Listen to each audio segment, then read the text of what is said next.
অত্যন্ত নিষ্ঠুর হামলা এবং বর্বরচিত হামলা। এটা আমরা প্রত্যাশা করিনি।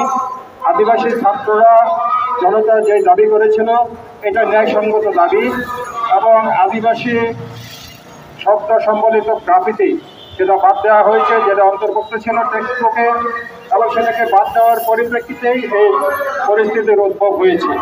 সুতরাং আমরা মনে করি আদিবাসীদের যে মৌলিক পরিচিতি, সেই পরিচিতির প্রশ্নে তারা তাদের বক্তব্য উত্থাপন করেছে, এটা অত্যন্ত যুক্তিসঙ্গত এবং ন্যায়সঙ্গত।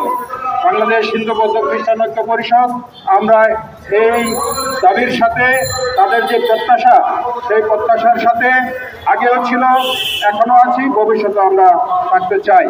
এবং একই সাথে বাংলাদেশ হিন্দু বৌদ্ধ খ্রিস্টান ঐক্য পরিষদের যেই দাবি দেওয়া রয়েছে আমরা সেটারও বাস্তবায়ন দেখতে চাই। আমাদের ৮ দফা দাবি বাংলাদেশ হিন্দু বৌদ্ধ খ্রিস্টান ঐক্য পরিষদের, আর সেটা বাস্তবায়নের জন্য আমরা এই সরকারের নিকট দাবি জানাচ্ছি। এবং একই সাথে আমরা মনে করে আমরা দাবি করছি যে এই ঘটনা ঘটেছে অনাকাঙ্ক্ষিত, অনভিপ্রেত 15 এবং 16 তারিখে, তার একটি সুষ্ঠু তদন্ত হতে হবে। তদন্ত সাপেক্ষে তার ব্যবস্থা নিতে হবে এবং সরকারকে সুস্পষ্টভাবে তাদের অবস্থান ব্যাখ্যা করতে হবে।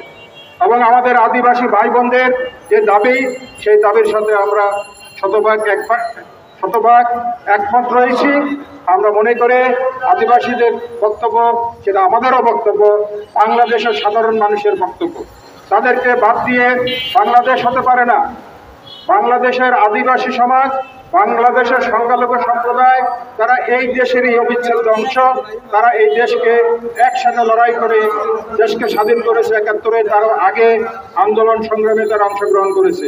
সুতরাং আমরা চাই বাংলাদেশকে একটি ইনক্লুসিভ রাষ্ট্র ব্যবস্থার মধ্যে, এবং যেটা সরকারও বলেন যে ইনক্লুসিভ রাষ্ট্র, অন্তর্ভুক্তিমূলক রাষ্ট্র, সেই অন্তর্ভুক্তিমূলক রাষ্ট্রে এ ধরনের বৈষম্য এবং এই ধরনের আদিবাসীদের প্রত্যাশার পরিপ্রেক্ষিতে এ ধরনের হামলা নিশ্চয়তা চলতে পারে না।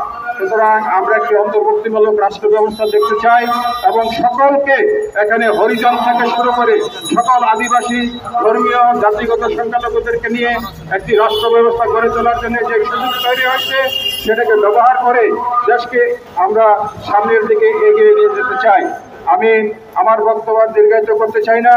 আমি বিশেষভাবে আমাদের ঐক্য পরিষদের নেতৃবৃন্দ, অ্যাডভোকেট দাস গুপ্তা সহ যাদের বিরুদ্ধে হয়রানিমূলক মামলা করা হয়েছে, বাংলাদেশ খ্রিস্টান অ্যাসোসিয়েশনের নেতাদের বিরুদ্ধে হয়রানিমূলক মামলা করা হয়েছে, এই সকল হয়রানিমূলক মামলাগুলো প্রত্যাহার করতে হবে এবং এই প্রত্যাহারের দাবি জানিয়ে, এবং এই ঘটনা যারা ঘটিয়েছে আমাদের আদিবাসী ভাই বোনদের উপরে, ছাত্রদের উপরে, তার বিচার এবং তার তদন্ত আমরা দাবি করছি।